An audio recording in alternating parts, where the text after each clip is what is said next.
La répression politique à l'intérieur de l'UQAM,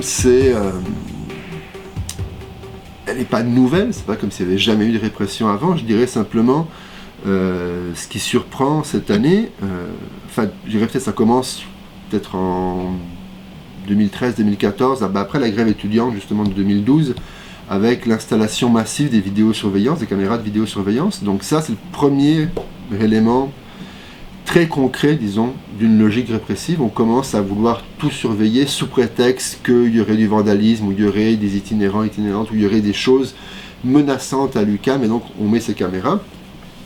Qui contrôlent quoi exactement, qui servent à quoi exactement, qui a accès à ça exactement, c'est très flou. Et en plus, c'était très très critiqué à l'interne.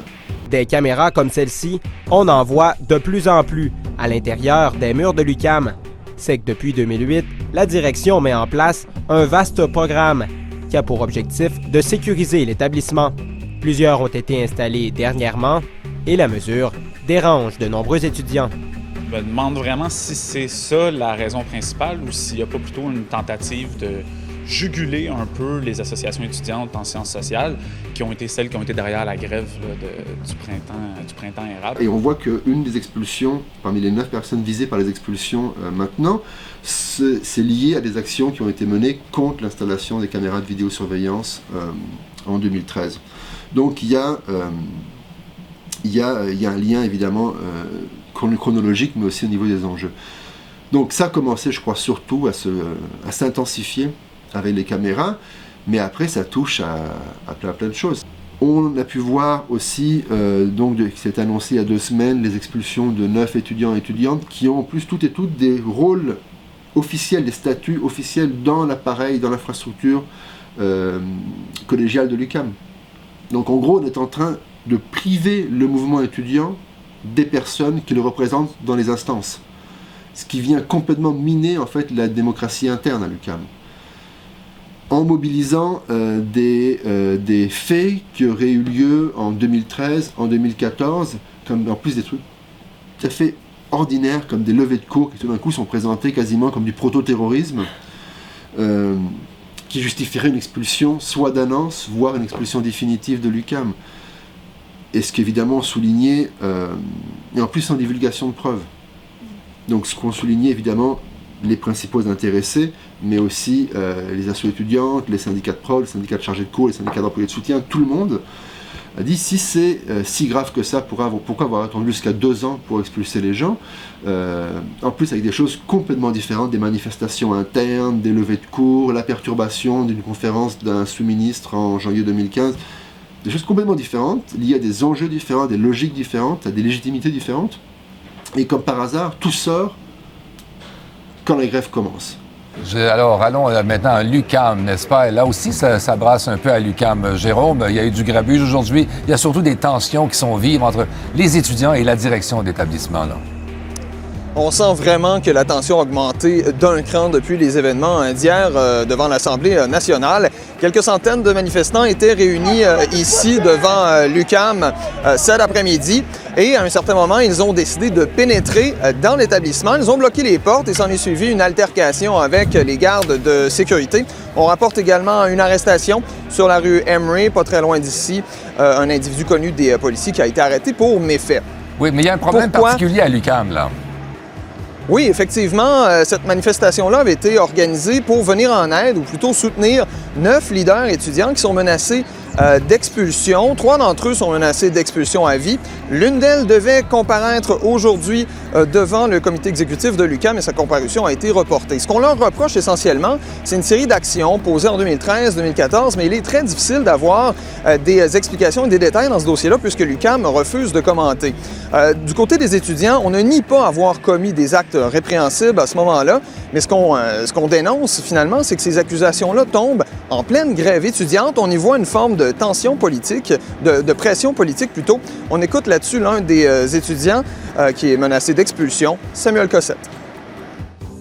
Ça aurait pu être n'importe quel cas, ça aurait pu être n'importe quelle personne. Il y en a plusieurs, des militantes à l'UQAM, il y en a beaucoup plus que 9. Et puis, sans s'attarder sur les gestes particuliers qui relèvent d'un autre domaine, du domaine juridique, c'est vraiment c'est le politique que l'UQAM vise et sur le plan politique qu'on va essayer de se défendre. C'est si grossier comme comme stratégie politique, ça soit tellement osé, c'est si flagrant, que quand après l'UQAM prétend que non, pas du tout, personne ne les croit. Personne ne les croit. Et en plus, c'est disproportionné par rapport à ce qu'on peut reprocher à ces étudiants et étudiantes, et la sanction, jusqu'à l'expulsion définitive, c'est totalement disproportionné. Donc à ce niveau-là, ça vient de nouveau intensifier la répression politique, et maintenant ce qu'on a appris aujourd'hui, qu'il va y avoir des injonctions, des injonctions ont été demandées, on va voir si la Cour les donne ou non, pour empêcher le piquetage, les levées de cours, les manifestations dans un certain périmètre autour de l'UQAM, ça vient en gros totalement neutraliser le droit de grève. Si les assemblées votent la grève, mais on empêche les étudiants et étudiantes de faire des levées de cours, on les empêche de faire du piquetage, on les empêche de manifester, comment est-ce qu'on va vraiment pouvoir mettre en place l'exercice de la grève? Comment est-ce qu'on va faire grève si on nous demande d'être invisible et de rien perturber du tout? Parce qu'il demande dans l'injonction, ça ne perturbe pas l'enseignement. Comment est-ce qu'une grève peut ne pas perturber l'enseignement? Mais ça vient totalement ridiculiser et de facto nier le droit de manifester, de même que les injonctions sont une négation du droit de grève. Et donc des droits politiques et civiques qui sont sous-entendus par le droit de grève. C'est pas démocratique, c'est pas juste, c'est pas solidaire. L'Université du Québec à Montréal porte le conflit étudiant devant les tribunaux. L'UQAM demande une injonction contre les grévistes qui bloquent ses accès.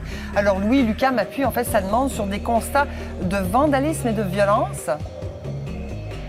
Tout à fait, Geneviève. L'UQAM s'est présenté devant la Cour supérieure ce matin en faisant valoir que la dernière démonstration de force des étudiants de l'UQAM hier devant le pavillon de l'École des sciences de la gestion a été le théâtre effectivement d'actes de vandalisme. On rapporte que plusieurs caméras de surveillance ont été endommagées. Actes de violence également.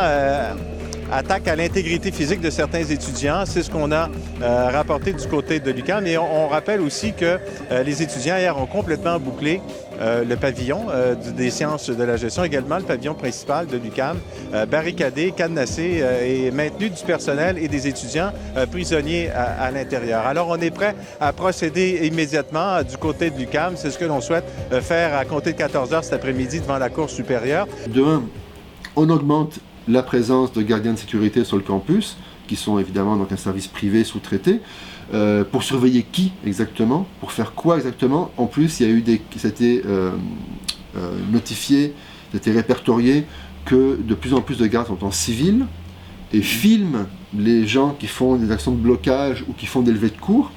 Alors dans la mesure où on voit des gardes de sécurité en civil filmer les personnes qui font des levées de cours, alors qu'on vient d'avoir des expulsions au nom de levée de cours. On reproche à les étudiants d'avoir fait des levées de cours et que ça pourrait se traduire par une expulsion d'1 an. Quand on voit ensuite des gardiens de sécurité en civil qui filment les gens qui font des levées de cours, le calcul n'est pas compliqué. On se dit, ça, la direction, dans 1 an, dans 6 mois, dans 2 ans, voire dans 5 ans, elle peut me le ressortir quand ça fera son affaire pour justifier mon expulsion. Et donc là, on se dit, est-ce que je veux vraiment me faire expulser de l'UQAM pour une levée de cours?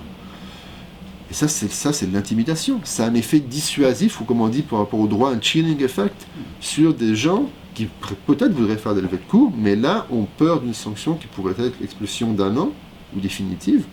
Donc, peut-être pas faire de levée de cours. Ou sinon, on se dit, dans ce cas-là, il faut que j'aille masquer.